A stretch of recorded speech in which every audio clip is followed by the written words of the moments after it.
this seed. I gotta feel it. Malachi, don't jump in it real quick, Malachi. Praise the Lord, everybody. So, but as I was saying, I do not count this. Uh, I do not feel like I'm qualified to do this job. I really don't feel qualified to do it, especially to talk about this subject. There is so much to learn about this subject. There's so much to learn about this subject. Thus, I have a question for you. I always start with a question. I want a question, and I just need your input. So I need your input in this question. We're in What's on Your Mind? A book written by our very own Bishop, Dr. Michael Cephas. And we're in the 5th chapter of this session, or in this book. And the 5th chapter is entitled The Money Issues. Why is it that money is an issue in the church and among saints? Why is it an issue? That's my question. Why is it an issue? Anybody expound on that? Why is it an issue? Let me read this. Bishop opens this issue up. He says, the church needs money. We are clothing the naked. Is this one? Oh, yeah. We are clothing the naked, going to the hospital to pray for the sick, and going to the prisons to minister to the incarcerated. But why is it that money is an issue in the church? Firstly,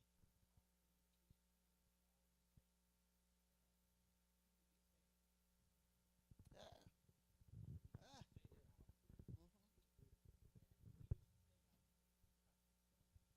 mm,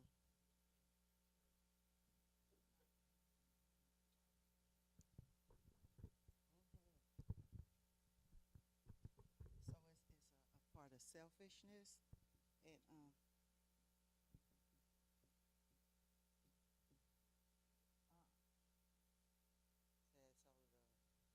so the pocketbook don't get saved, but people get saved.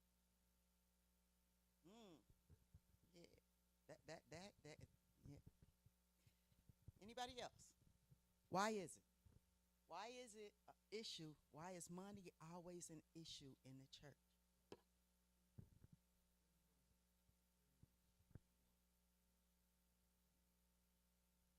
Uh, yeah, so uh, yeah, it's wrapped up in selfishness, but spending, we just say spending.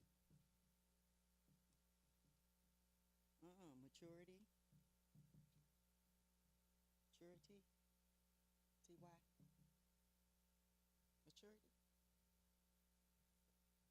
Sister Miranda. Oh, come on. Uh, uh, so teaching knowledge. Uh, Anybody else? Come on, y'all bringing out some good ones.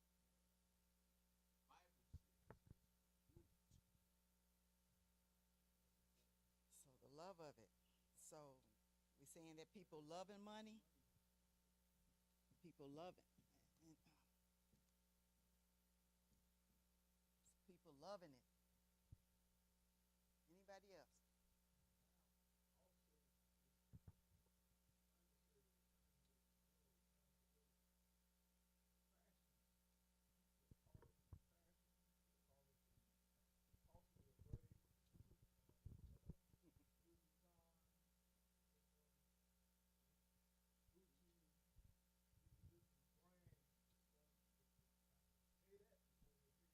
Hmm. So styles.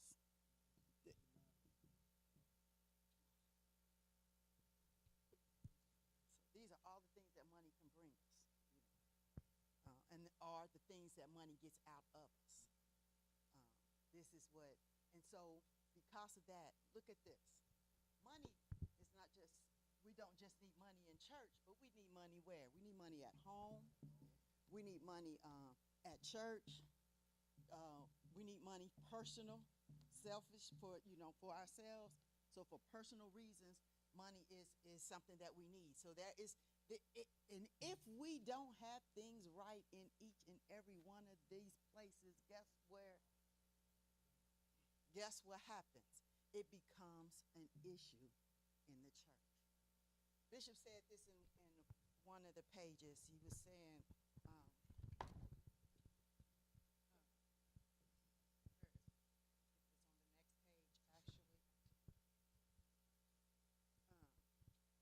he says how we can, he says, it's actually on page 95.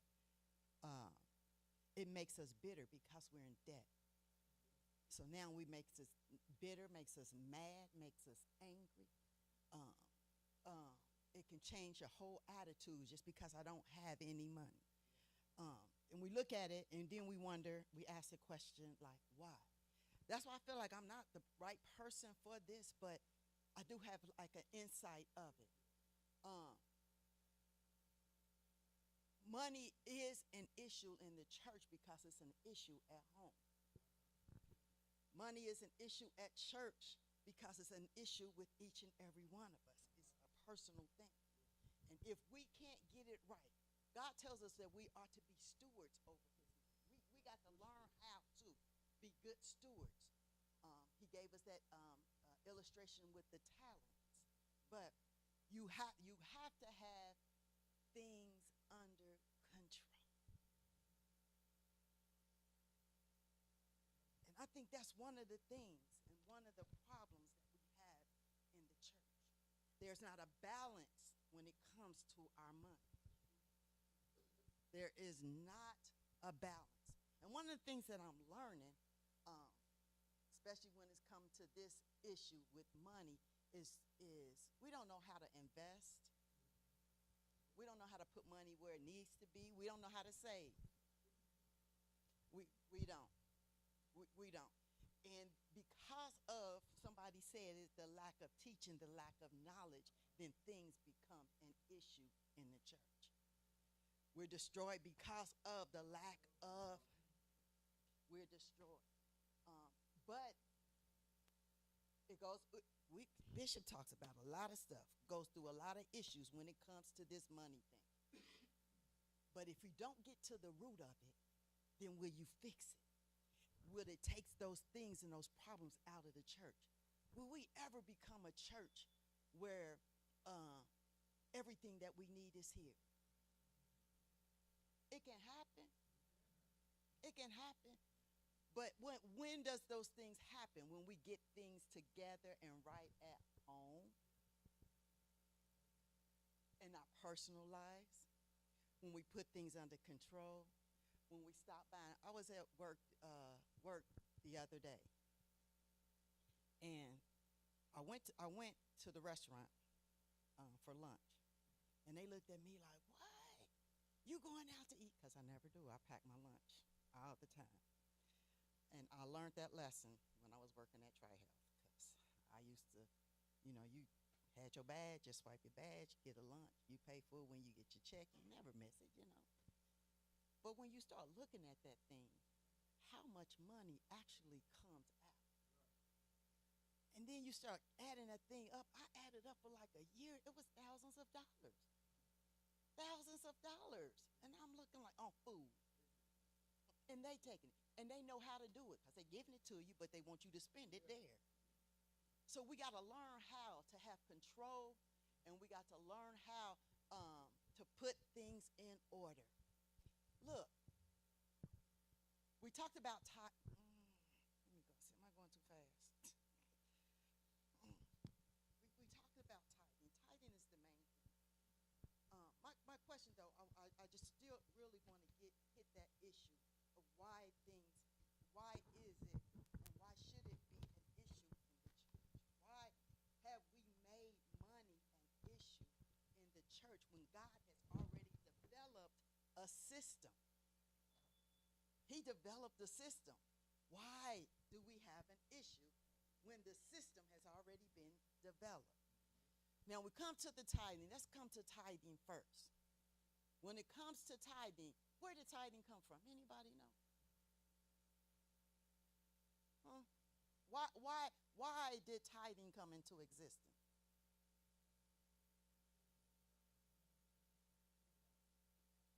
Mm-hmm. Why we pay tax? Mm-hmm.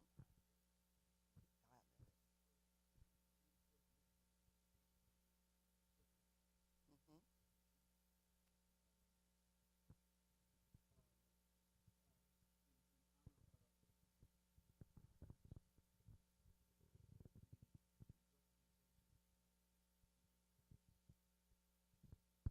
Mm-hmm. I knew somebody was gonna say that one too. I knew a scholar had to say that one. A scholar had to say that one. But in the Old Testament,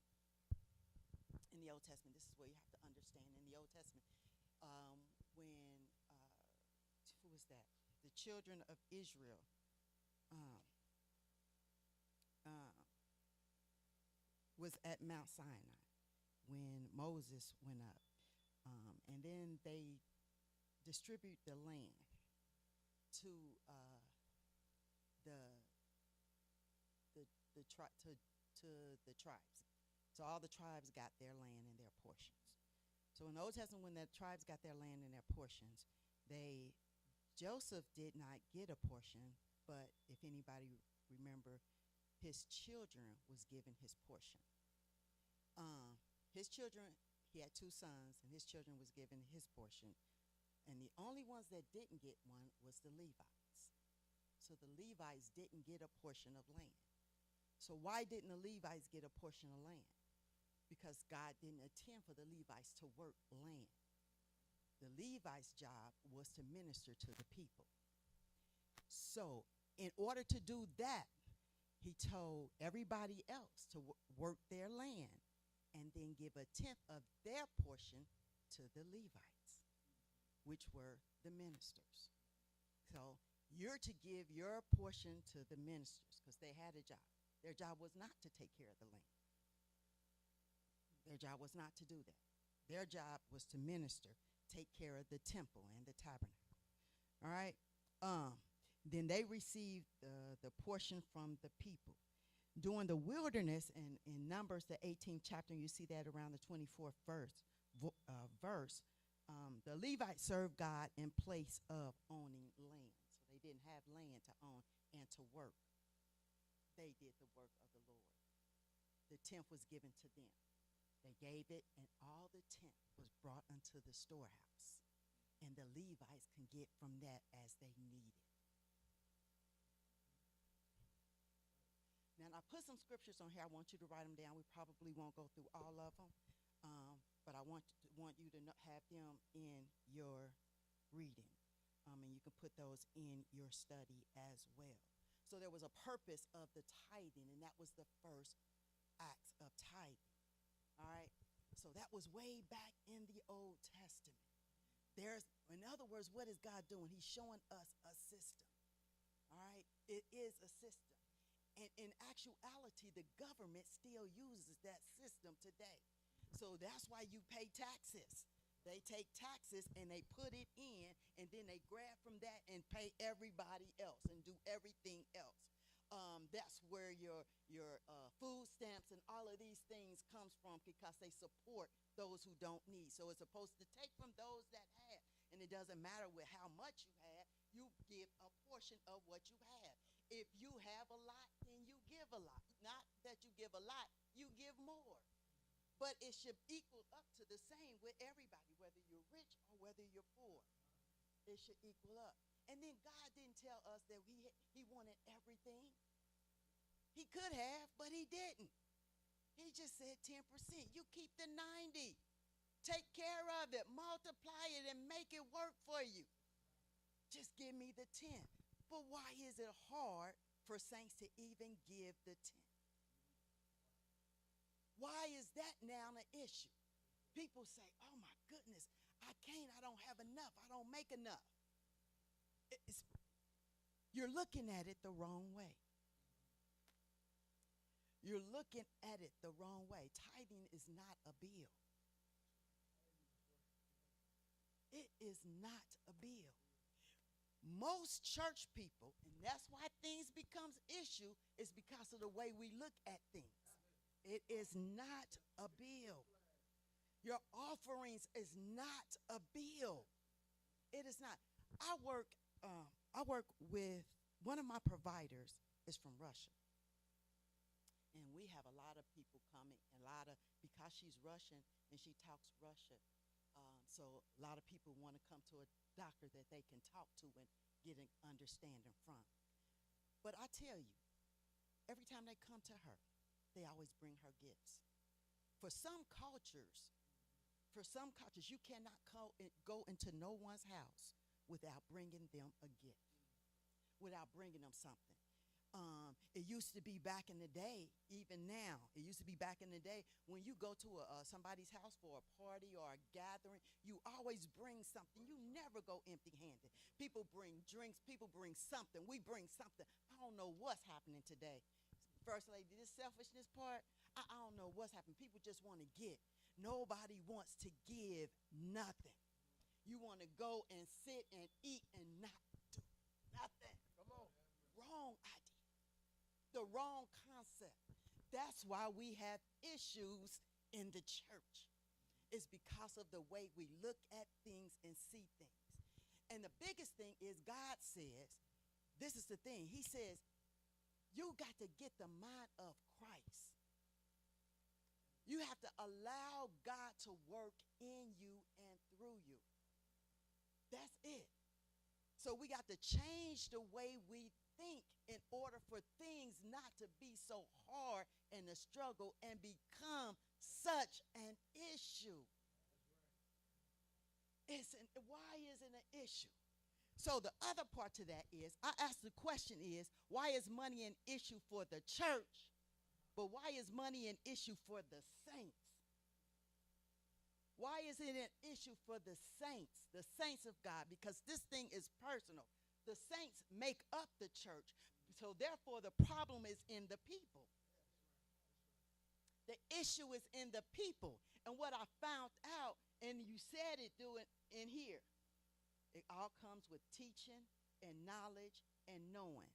So my question, we look out in the world and we say the world, and Bishop put it in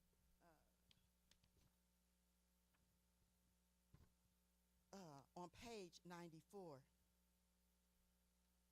He says, when it comes to the church, we want to complain about it and ask questions like, why does the church keep asking for money? And why is that? And you know what? It's not so much that it's the world that's saying it. It's not, y'all hear me? It's not so much as the world is saying this, but it's the church. Why is it that the church is allowing the world to say this? And I was thinking about this and pondering on this. Why is it the world is saying this? You know why the world is saying it? It's because the church believe it too. Because you believe it too. You can't even deny it. You can't even fight against it. You saying like, you're right. You're right. So, now let's go on. What has the world seen to make them come to this conclusion? Tell me. Oh. Crooked preachers, I like that one. Mismanagement. Crooked preachers. What else?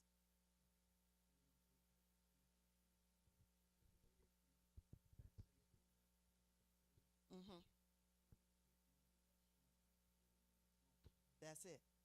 So look, now the church got the questions. Now we sitting there like, yeah, I don't know. I can't answer these questions either. And so now you are not answering these questions. So in your heart, you're kind of believing what the world believes. They don't see it.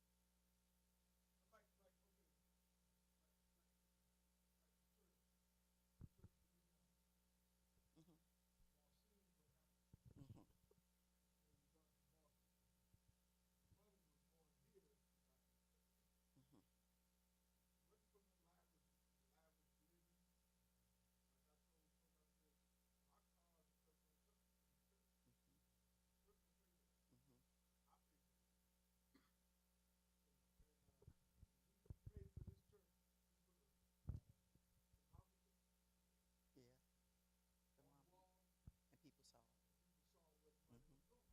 vision.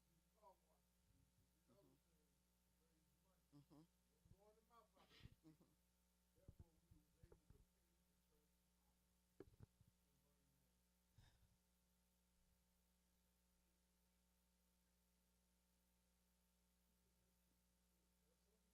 Yeah. So, yeah. He's supposed to. I just said it. They gave the tenth to them. It's for the preacher.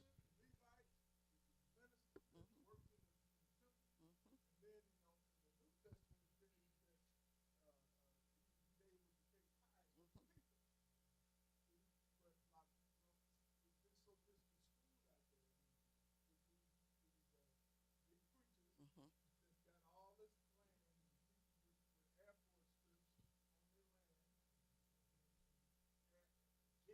Mm-hmm.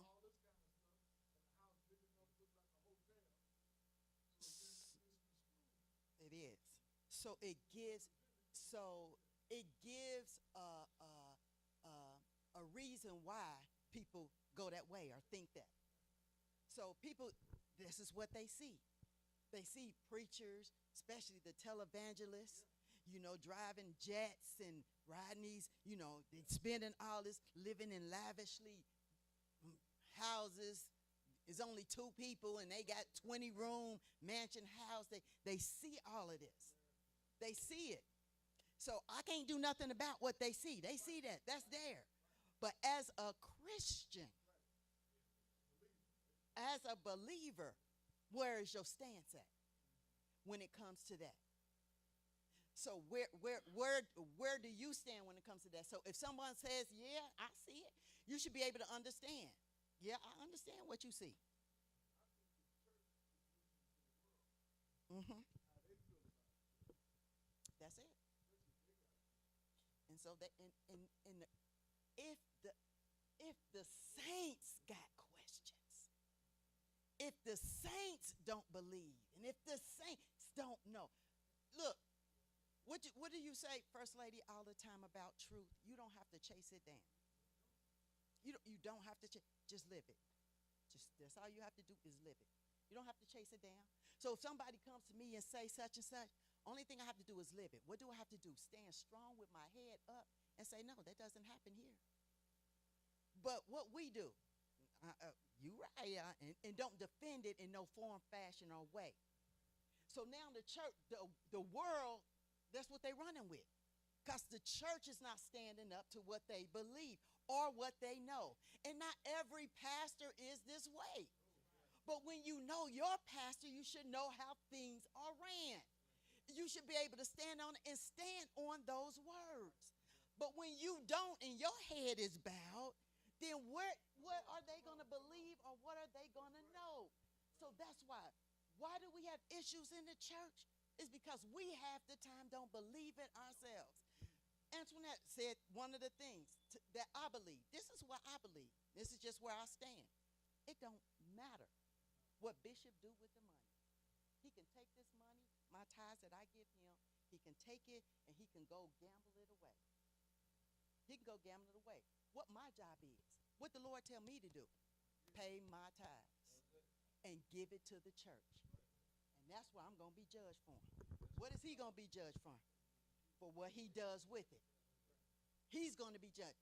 I found out a lot of times we as saints, we try to be God. We do. We put on God's job. That's not my part. Let me lead that. I don't have nothing to do with that. What God told me to do it. That's just like in a marriage. The husband and the wife. The husband has a job. The wife has the job. I can't work.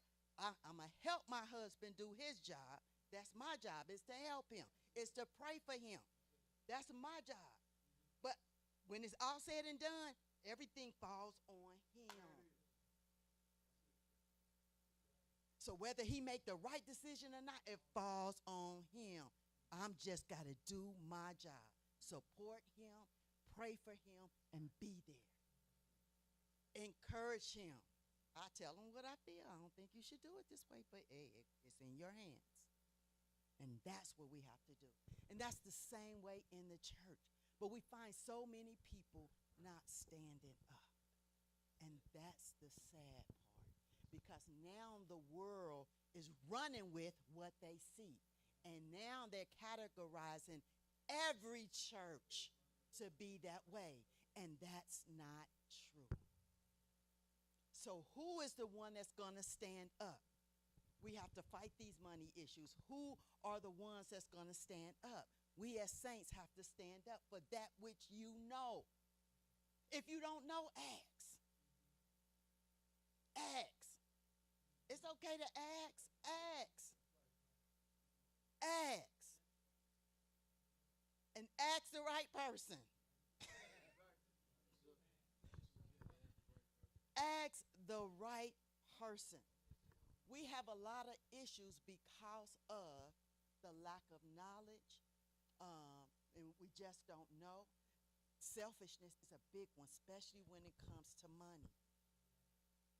Money should, money is supposed to be used to minister, and it's supposed to be used to help somebody else. But what we tend to do is help ourselves.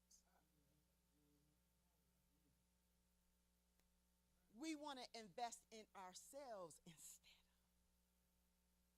the widows, instead of the orphans, and instead of the strangers. We want to help ourselves instead of helping others. Those that are in a hospital. We want to reap things upon ourselves instead of helping. Money is not given to you to reap it upon yourself. Look at the talent. Matthews was 25. What he did, he gave them talents. And one of the things that I noticed in that, none of them spent it. You notice that? None of them spent it. The talents that he gave them, none of them spent it. They hid it, some multiplied. Some of them covered it. And that's what we do here in the church. I make it, I'm going to put it in the bank, and that's where it's going to stay. And not to say that we shouldn't save. I ain't saying that. You should. You should have money. You should save. But there's a balance in everything, and you have to know the balance. There is a balance. If it wasn't so, he wouldn't tell you to put the 10% to the side. And then the 90%, he says what? Be good stewards over it. Be good stewards. So I find out that we have issues in the church by the way that we look at things, the way things, how we look at it more. The other thing that I found out too, this is another thing that came out in this lesson as we go through it, that I found out that we know how to add. A lot of us know how to add. 1 + 1, 2. 2 + 2 is 4. We know how to add.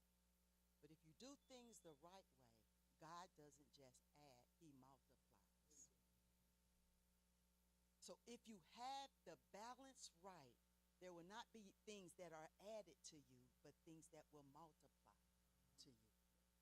But you have to do it the right way. I'm finding out that it's more to it than just taking your money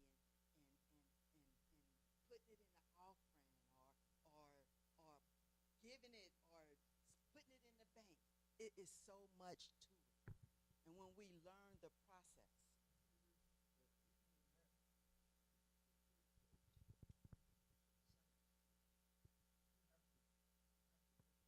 mm-hmm.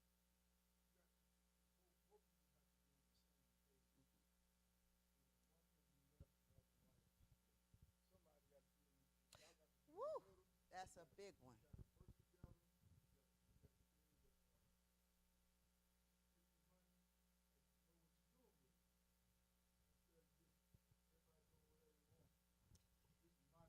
Uh-huh.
Mm-hmm. God didn't do nothing to you.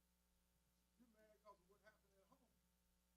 So you ain't gonna get nothing. Then you look around. You bought the drum. Some old praise and stuff like that. You know, they got TVs on the wall. I ain't got a TV in the house. You know, people think like that. They still just think crazy. Mm-hmm. You know, and the enemy gets in there. Mm-hmm. The devil gets in there. Mm-hmm. I don't know if I saved some pennies up to get some shoes, but it don't matter if I did. Mm-hmm. But they look at the leaders. Mm-hmm. I ain't got no clothes like this. And therefore they start assuming stuff. You start assuming things, that's when the enemy gets in there Mm-hmm. and magnifies. Magnifies it. Look, you can go so much further when two works together. So if husband and wife works together, you can obtain and go so much farther sooner than later. But you have to work together. Look, James 4:1 said, "From whence cometh wars and fighting among you?" Why? Why did it come among you? Whence cometh wars and fighting among you? Come thy not hence, even of your lust that wars in your members. And what is it? That lust for being selfish or having money or just reaping upon myself. Sometimes we don't even want to do nothing with the money. I just want to have it in my pocket because it make me feel special, make me feel like somebody. Just keep touching the money. I ain't gonna give it to my wife, and I know she need it for some food, but I'm gonna just hold it in my pocket. Yes. Next thing you know, it's gone, and then you ask yourself, "What did I spend that money for?" Can't remember. Don't know. Don't even know. Don't know because you're not working together. Not working. I remember going to my husband many a days, like, we got to do this. We got to work together. Got to work together, and you do. You have to work together. What good is me having an idea and a plan and make the plan work, and he's not working with the plan? And I said, I used to tell him all the time, you can get anything you want. You can. Whatever you want, you can get it. Me as husband and wife, we husband and wife. I said, I would tell him all the time, anything you want, you can get it. The problem is, we can't always get it right then and there and now. Let's work at it, and then we can get it. Guess what? You can have everything you want if you work together. You won't lack nothing. The problem is we want it right now. That becomes an issue. That makes money an issue. That becomes a problem because I want it now. We see things quickly. We scrolling. We see things and we want to buy it. We want to take it. We want to get it now. These are issues that come into the church. And then when we asking for something special, now we got to, what you say, Nurse B, make you can pay it later. IOU, you got to do the IOUs. We got to do the IOUs. So, but if God asks for it then and there, you should be able to have it, especially if God give it to you. Yeah. It kills people. So that urge and that need to want to have things right now, bind it. I'm telling you now to bind it. It's not saying that God said you can't have it. He just said wait. Wait. Wait. And again, I say wait. Correct. He could have a plan. You just messed it all up.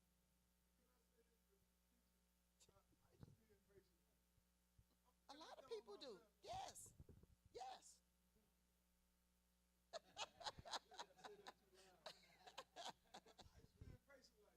I used to be impatient like that, wanting it right now. Uh-huh. You know, like buying cars. was there. I had a family though. I needed it. So I would go to Hmm. anybody from Time Rock, get, Big get, Indian sign. go there, get them cars, and buy them cars, and they last for a couple of years, and the transmission fall out. But they put that slicker in the Hmm. transmission, and it runs, it'll purr like a kitten. Hmm. But like 2 or 3, just when you really need it, that bad boy falls apart. Just get cars, just buying cars. But I needed the car. And that's the thing. I couldn't talk to them. Hmm. That's the thing. So that's what the enemy works with. He works with the things that we need. The thing about it, and God knows what we need. He knows what we need. The thing he just tells us to wait. We just don't want to wait. Patience. That patience have is perfect work. Let it work, that thing in you. But we want to spend things all the time. When I went to when I moved into that house and I went to buy stuff, I remember moving to that house, and we moved into that house with nothing. Only thing we had was a bed.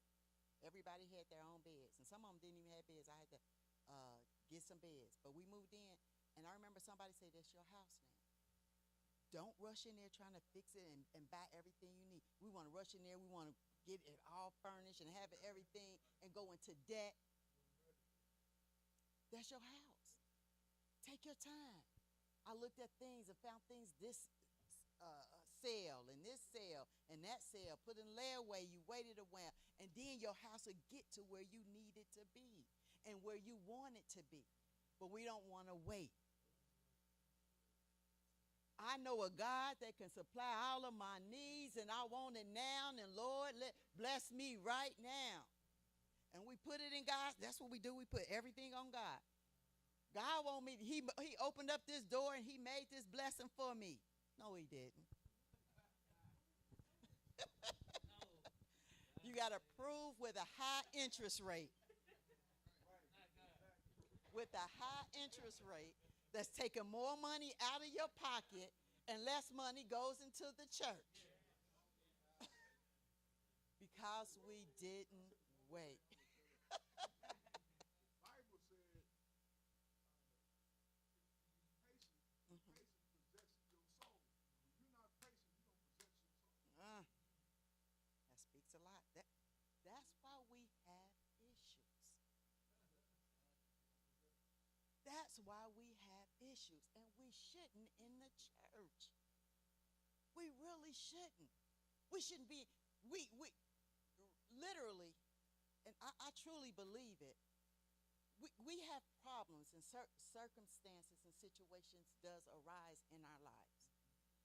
We have to go through tests and trials, and it's because God is making us. And we have to understand the two. Sometimes I remember I said I'm gonna be where's Minister Lynetta. I'm gonna be transparent and for real. I remember I was living in my house. We was on Blair, and we had bills. Things was just happening, and there were circumstances coming. Issues was arising. And I remember taking a piece of paper and a pencil, and I'm just writing down everything. I'm like, Lord, I'm trying to be debt free. So I'm writing all the bills that need the gas and electric, back bills, and the mortgage, and the car to pay the car off. And I wrote all of these things down. And Lord, I want to be debt free. I wrote it all down. I added it all up. It came to about $50,000. I went to the Lord in prayer. Like, Lord, took my piece of paper, went to the Lord and prayed. Pray, Lord, about this 50. Lord, I believe you can give me this $50,000. I'm praying, Lord, give me this $50,000 and I'll be out of debt. You know what I heard? The Lord said it so loud and clear to me, no, I will not give you $50,000. That simple, said it just like that. I jumped and like, Lord said that to me, like, why? He said, because if I gave you $50,000 today, tomorrow you will be broke. What was he trying to tell me? What was he trying to tell me? Huh? I'm not ready. I don't know how to handle money. Because if he gives you $50,000, you should be able to invest that and do something, and that should be able to make money for you. I had to think about that thing, and I thought about it for a long time, for years. Like, why didn't he do this? Why didn't he give me that money? He said you would have gave it all away. I would have. Then I thought, I said, well, okay, Lord, then just give me 60,000. I did. I said, well, Lord, then give me 60,000. Nope. He was trying to teach me a lesson. And this is a lesson that a lot of us need to learn. We get money, y'all, and y'all invest y'all money wrong. Spend it wrong. Lots of times, most black people, we want to spend our money in food. I'm just going to say it. Go ahead, say it. Say it. We put it on food. When we look at everything and we look at, if you ever look at your money and you measure it all down, most of it goes to your belly. That's right. Oh, good. Yeah. It goes to food. We want to eat at a restaurant. Nobody wants to cook at home no more. Nobody wants to cook at home. So it goes out for food. I look at the kids. You give them some money, and what they do, buying the candy, it goes all to the belly. It's the selfish things. And now we're wondering why we have issues. We're wondering why we can't balance things out. We're wondering why especially when we're looking into the church, why it is a problem when they get up there and they ask for a special offering. Now, I will say this. This I do know. Our church is special. And we are. I ain't never seen a church, and I ain't never been, and I'm serious, I ain't never been in a church and seen a church where praise go on doing offering.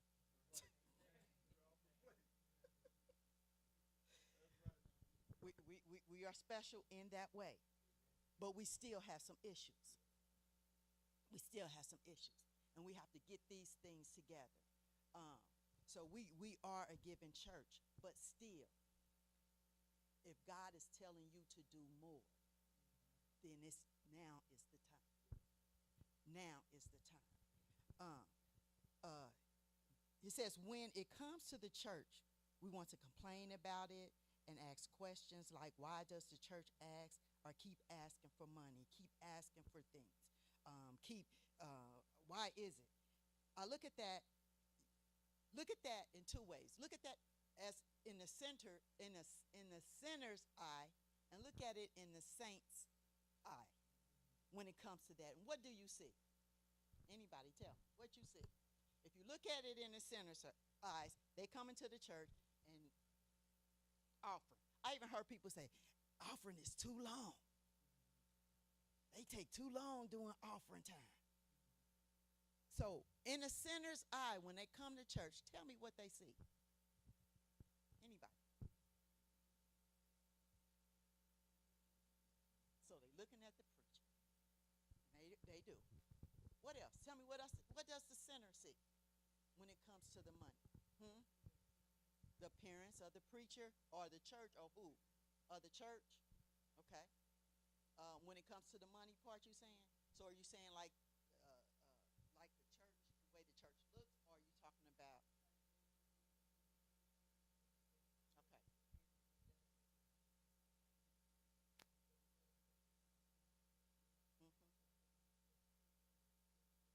Mhm. Mhm. Mhm. Okay. I used to work with a lady who's she works in the church. She go to church, but she said one of the things that she does look at. She said she goes to a church, and she look at how the uptake of the church is, the upkeep of the church is. She look at that, and then she can tell what's being done with the money. People do look at that, so that is true. What else? What else do people look at? What does the sinner look at when it comes to the church? Or when it comes to offering, I should say. What does sinners look at when it comes to offering? Deacon Roper. Mm-hmm.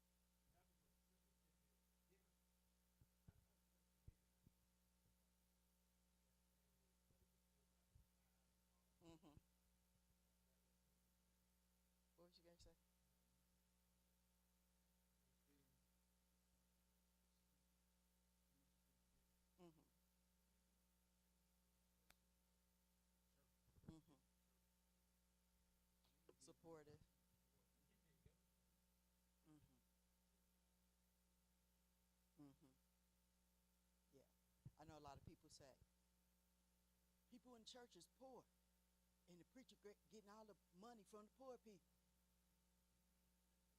Can I say something? Can I say something, Mr. Kim? These black folks ain't poor. These folks is not poor. These folks got more money than the preacher got. Some of them. They ain't poor, but that's deception. They want to throw that out there, make like the preacher's taking all the money. Mm-hmm. It's not. Mm-hmm. These folks taking their money and doing whatever they want. They want to do with it.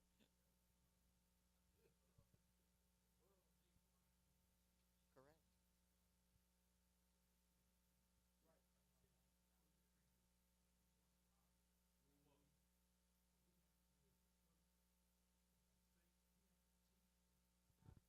That's where I'm getting to. You and God.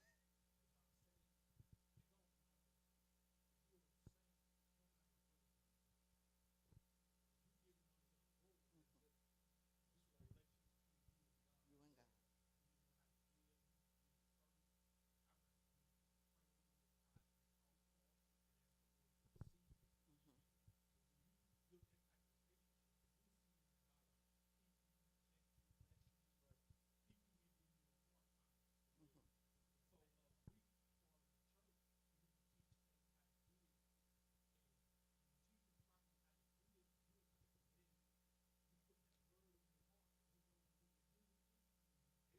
Mm-hmm.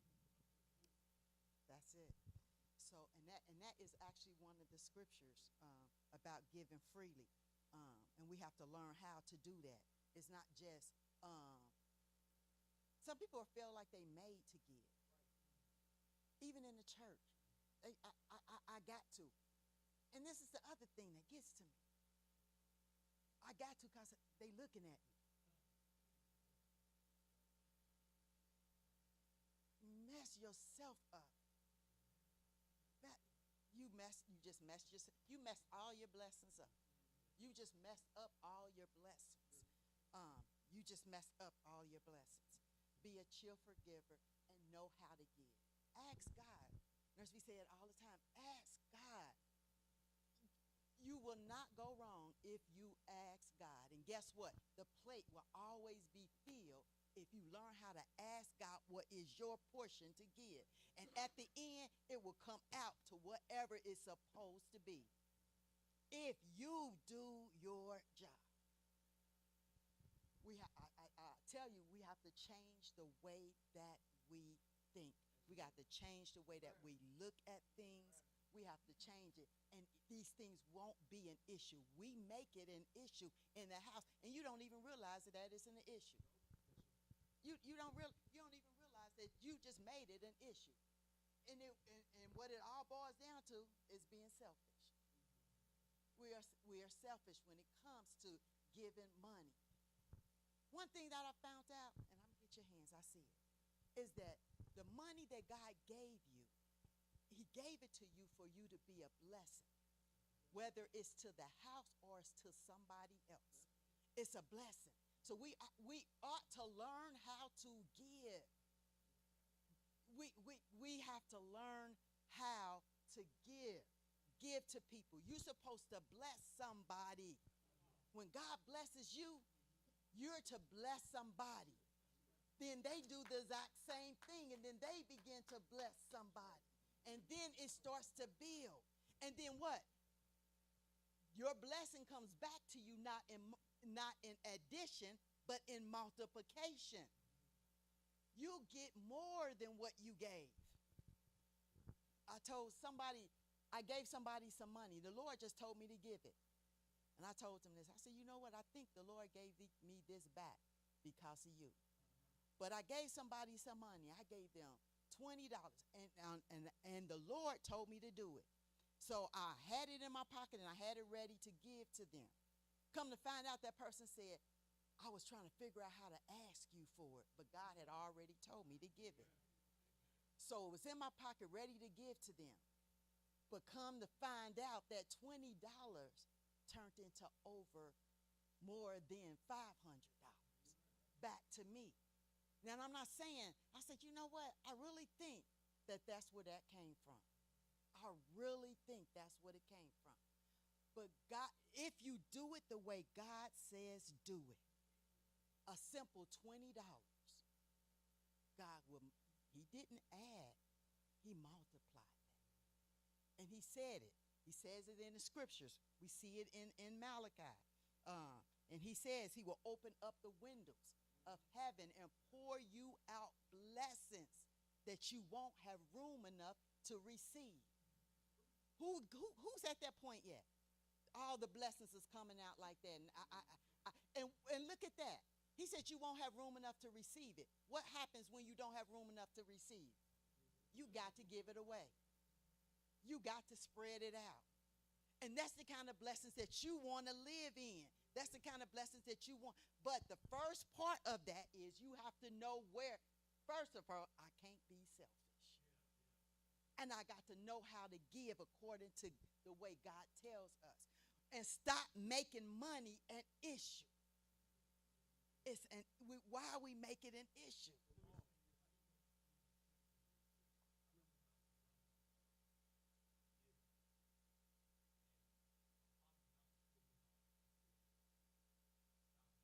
Mm-hmm.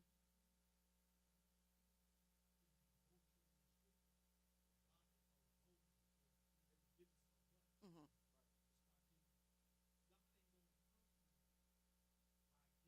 Mm-hmm. He tell you?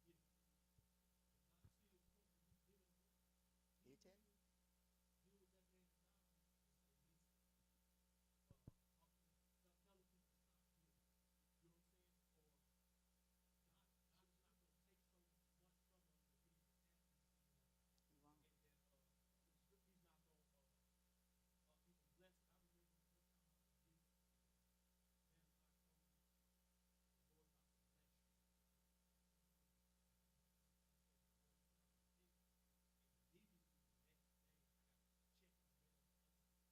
Mm-hmm. He will do it the right way. You do.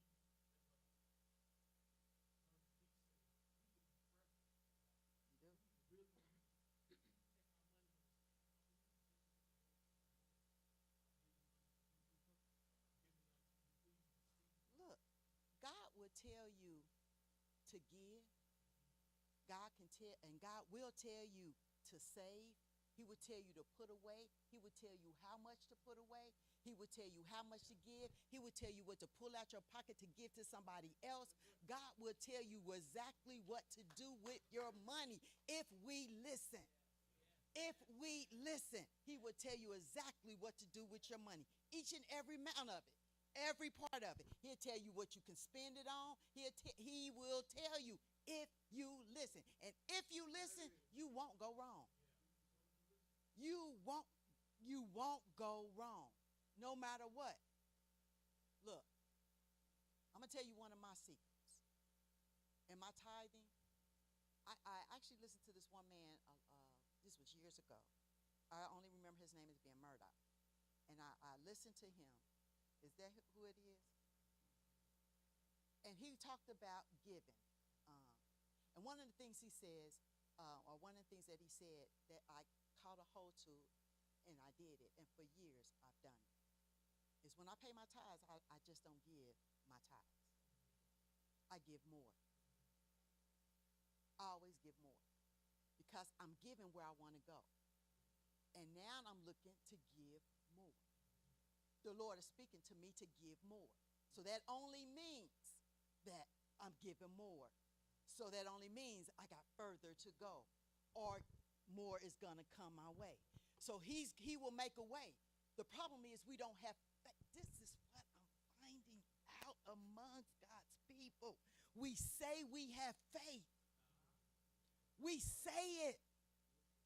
We say we have faith, but we put no actions behind it. So that gets me to think that, do you really believe God? Do you, in everything, not just in money, but I'm talking about everything. Do you really believe God? So you have to, look, you want to go somewhere in God, do more. I found out. Do more. You find yourself going further in God. God will bless you. It is true. What they talk about, the monkey or the bear or whoever it was put his hands in a tree and grabbed that honey out and wanted that honey. It was so good, but because his hands was in a ball, he couldn't get it out of the hole. But if he would have scooped it up and poured it out, he would have had the honey and could get some more. But that's how we are as people. We say, oh, God bless me, and we take it and we hold it and we say, God bless me. We did what he did with the talents, took it and hide it, buried it, protected. In his mind, I'm protecting what God gave me. That's the way he looked at it. I'm protecting. I got to keep it. I can't let nothing happen to it. God gave me this. I got to hold on to it. God gave it to me. But what God gave it to you was for you to multiply it. So the Holy Ghost, he didn't give it to you for you to hold on to it and keep it and don't tell nobody about it. He gave it to you so you can go tell somebody else about it, and so that they can bring souls in, and then they can bring souls in. That's the same way in the money issue, the money problem. He giving you the money so that you can multiply it. Bring it back. It will come back to you. Pressed down, shaken together, running over.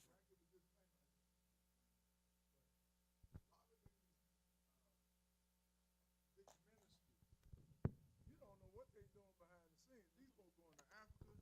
They are. These folks, they going to China. They helping the poor and all like this. And God honors mission. Mm-hmm. Missionaries. And they go over there and they feed these folks. They dig wells for water so these people can drink clean water, things like that. And all we see is the front. You don't see the back ministry. Mm-hmm. They got prison, big, gigantic prison ministry. People come from their ministry, come from prison to their churches. And that's why their churches grow so much, because they're doing something, they're giving out. He said, blessed is he that giveth, then receive. Then you receive it. See, that's the thing about it. We look at them now, they were storefronts. Look at them now, they got 30,000 members. You don't know how they got there. Mm-hmm. They didn't get there by just harvesting it to themselves. No. They gave it out. And when they gave it out, God said, I've got to bless them. They got business. Some of these people, they selling books. Look. Joel Osteen, he said, I don't even touch the offering in my church. I made $95 million on my books alone. And others that got different things, they done some stuff. And I remember his father, John Osteen, he had like 5,000 members. Joe Osteen got it at that boy with 50,000 members. He don't know it, right? But still, Right. He sold. And when he did that, it multiplied. And multiplied. You know, and that's with the talent. Mm-hmm. The talent, when he gave one talent, he buried it. Mm-hmm. So God took it from him, gave them, and got multiplied. And multiplied. So, I mean, you don't know what they're doing behind the scenes. Everybody's not crooked that got a big church. Yeah. Most of these guys come from storefront churches, and they walk with God and did what God wanted them to do, and God blessed them with all this stuff. You know, They so know how to handle. Some people just don't know how to handle money. They just don't know how to handle money. They just don't know how to handle money. You get money and they think it's selfish for personal use. It's just, I'm going to get something. Who was that? I don't know if it was Nurse V said that sometime, I said this before, that God blessed her. I think it was you that said that God blessed you, but when he blessed you, he told you that money wasn't to go into your pocket.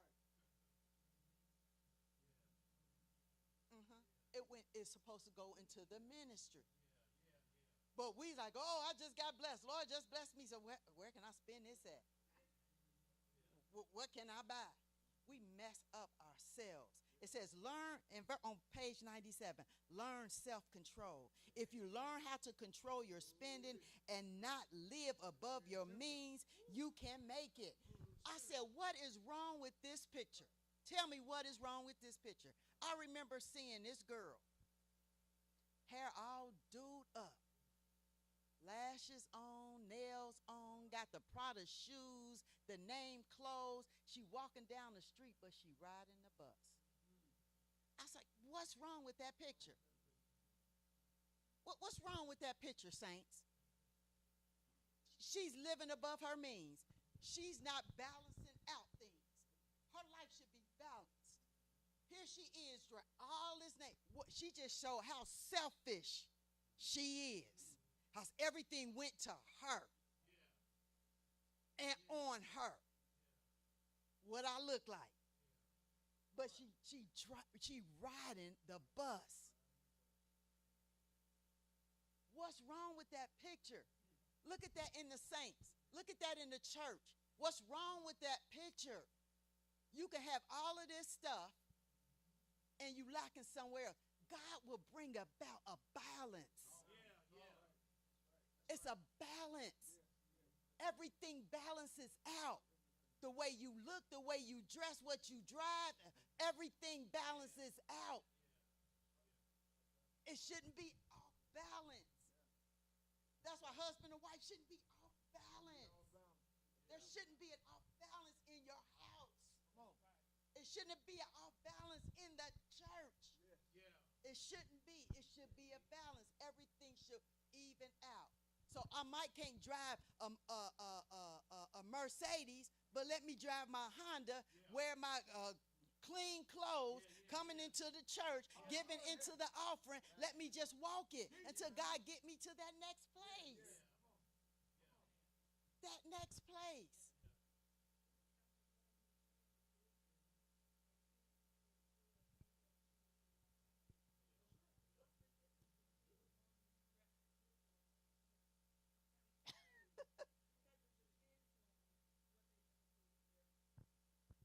No, the look, that's it. Because look, I'm looking fine, I'm looking important, but most of the times on the inside you're all messed up. You putting things on the outside to make you feel some type of way. God is a God that has a balance with everything, and He wants everything to be at a balance in your life. They ain't saying that God ain't gonna make you feel. Look, you don't need all of that to feel special. You just got to know who you is and who you is. Know who you are and who you belong to. And when you know that and walk in that, you'll be all right. But the problem is a lot of people don't know that they're a child of God. If I know that I'm a child of God, then I know that a cattle on 1,000 hills is mine and I can get it just to add. I just got to wait for it. I ain't got to run before God, ahead of God. I just got to wait for it. And I know that I got it. It's going to come when God see fit. And you got to believe it. We don't have faith. That's the thing. Our faith, we don't have faith in God like we say we do. We don't believe God like we say we do. We really don't. And it ain't about how you look. How do you really feel? Ask that person. Ask her how she really feels. She probably start breaking down in your arms. Start crying because she's all messed up on the inside.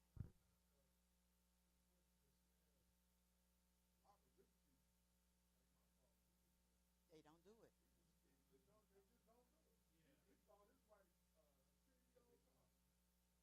It don't mean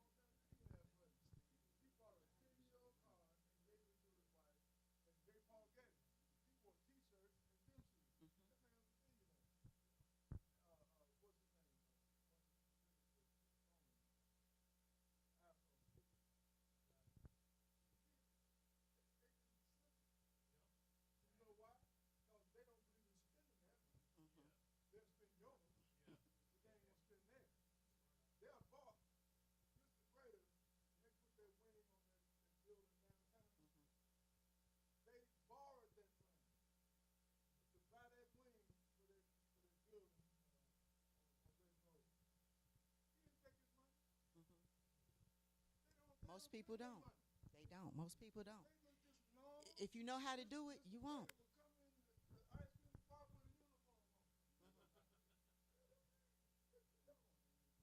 They understand what matters. Yeah.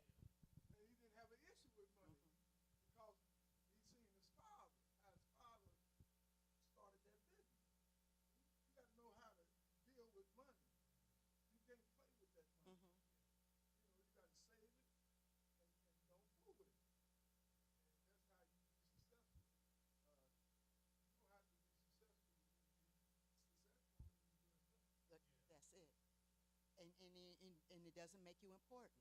And that's where you have to stand at in God. This is the things that God wants us to do.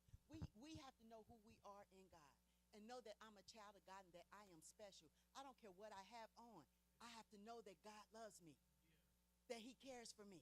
I have to know that within myself. And that will keep my head up. That's the thing that keeps my head up. Knowing those things is not the materialistic things that some people think, a lot of people think what makes us who we are and make us great is by the things that we have, what you wear, what you obtain, what's in my hand. Or you could be dressed up in your rent. Dressed up, but you don't have no food for your kids. No food. You don't have a place to live. Nope. What are you doing? No, don't know what's important. That's why when I said about the prioritizing, you have to prioritize. You have to make things balanced. What's gonna get me to where I need to go evenly, not lump-sided. I'm going into something this way. God wants you to walk into it evenly. Mm-hmm. Mm-hmm. At the bus stop. Correct. It's not even. She's not spending her money wisely. That's the problem. She's not spending it wisely.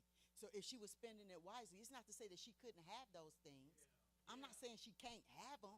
I'm saying, but if she was spending it wisely, she would be having a car. She would be taking those Prada shoes and putting it inside the car.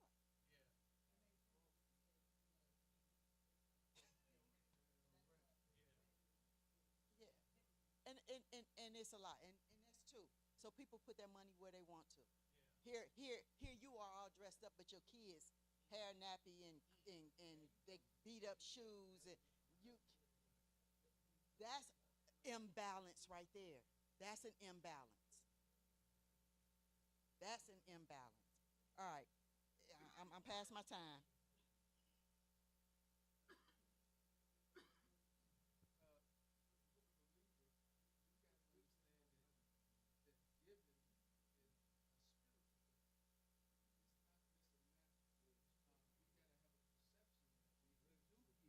Mm-hmm.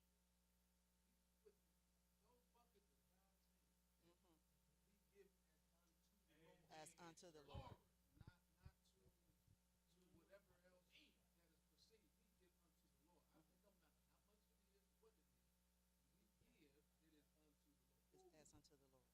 It is.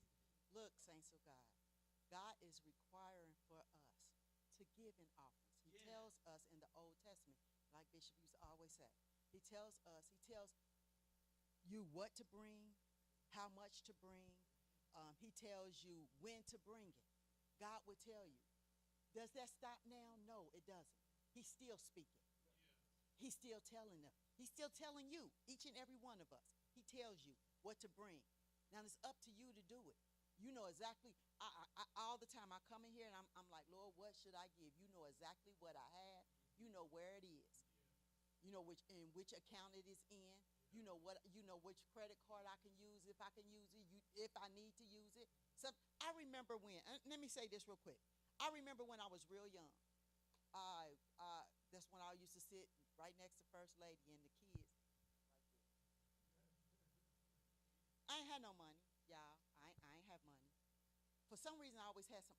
The Lord would provide some. I would do some hair, get some money in my pocket every now and then. Something happened. But I remember when I came to church, and the Lord told me, He said, I don't care. He said, every time you come to church, you give $1. Now I ain't have $1. But he said, every time you come to church, you give $1. If you don't have it, ask somebody. So when offering time come, if I didn't have, you got $1 I could give. Somebody would slip me $1, and I give it. And it seemed like for a whole year, I did that for a whole year. I asked somebody for $1 for a whole year. I remember doing that for a whole year. Then one service, God said, don't ask nobody else no more. And I didn't ask nobody no more. But God supplied. And I was able to give. It went from $1, y'all, It, well, I should say it started at $1. It starts at $1. So how much faith do you really believe in God? If God tells you to reach over and ask somebody to loan you some money to put in the offering, that's some faith right there. Because now you got to pay them back. If God told you to get it, then that means he's going to provide you to give it back. But we got to listen to God. If he said do that, then do it. If he tell you don't buy this food, don't spend this money, and I want you to put this in the offering, then do it. He will return it back to you. He will supply it. He will return it back to you. We got to believe. That's why I said it's our faith in God. Don't let money become a god unto you. Money is something that we need. We need it to survive and to live. But it should not rule. It should not rule your life. It shouldn't rule you. I got to live for it. And some people do. What do I mean by live for it? They got to keep making. Some people, you know what? You will never be satisfied in this world. I don't care how much. If you could ask God, like I said, if I ask God for $50,000, God gave me $50,000, what I'm going to ask for the next time? You ain't going to never be satisfied here on this earth. You always going to want something more. You're going to always want something more. Only time you can be satisfied is in Christ. And if you do what he say do, when he say do it, and how he said do it, then you will be blessed. You won't go wrong. Stop making money an issue in the church and in the house. Change the way we think about money and think about things. Change the way we think about these things. Get the mind of Christ. And I'm going to go. Let me leave out with this.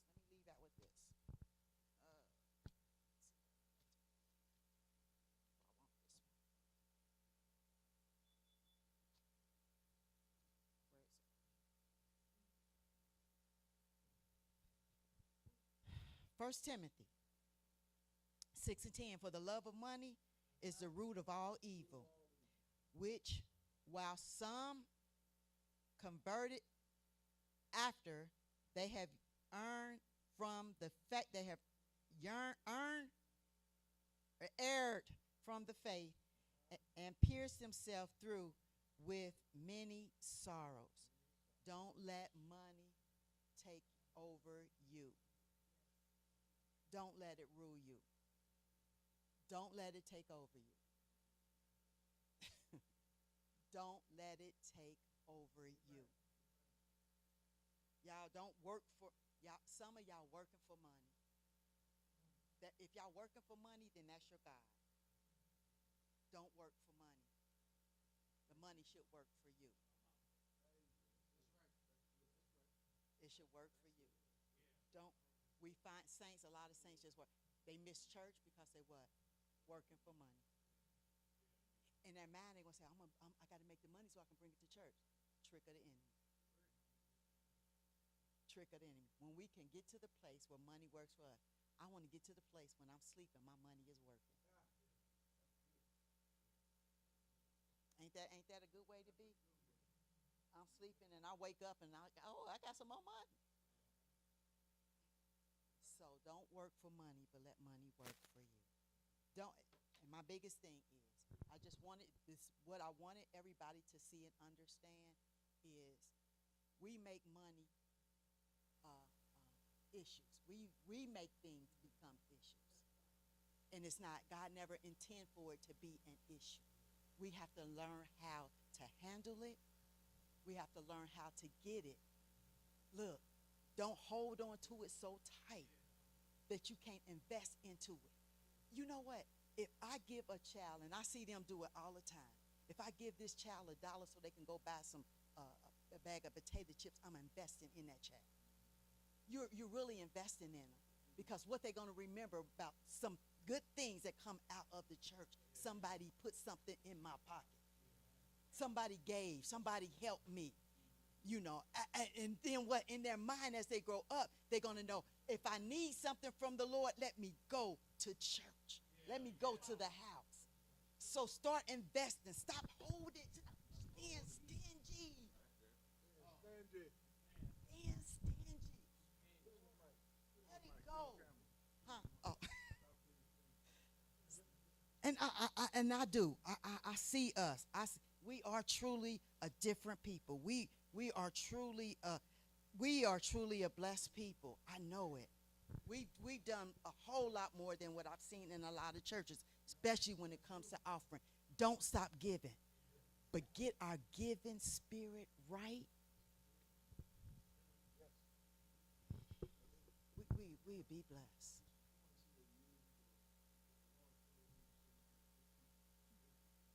They're stingy.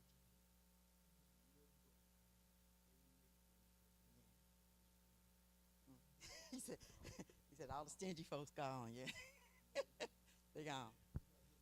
We got good folks. We do. You're blessed.